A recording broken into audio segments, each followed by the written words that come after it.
मच्छी वाली गल बड़ी स्वादी सुनाई, वो भी थोड़ी फिर तो सुना दो मैं। ये जवेद की मच्छी जी है, जवेद के हाथ से जायका किवें है? हाँ जी, वो इस तरह है कि इन्हों की शादी हुई कराची।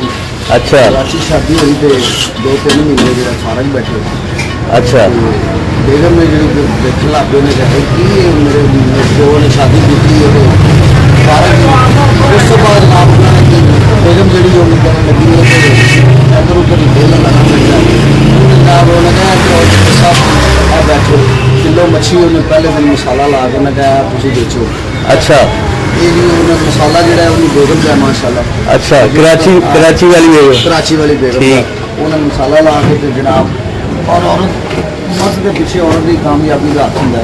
हाँ जी, जवेद साहब के पीछे माशाल्लाह उन्होंने बेगम का बहुत वाह माशाल्लाह। और उन्होंने फिर जो ना इन्होंने पूरी दुनिया के मशहूर है। और कराची वाले भी इतने मच्छी खाने आते? कराची की पूरी गड्डियां आ रही ने, क्रिकेटर आ रहे हैं, बड़े बड़े स्टार आ रहे हैं। सही, पूरी दुनिया यानी कि पूरे माशाल्लाह पाकिस्तान के उन्होंने नाम है। वाह जी वाह, रब इंज दी बीवी हर किसी नूं दे है जी। बिल्कुल, बहुत खूब, बहुत बढ़िया, बहुत मेहरबानी जी।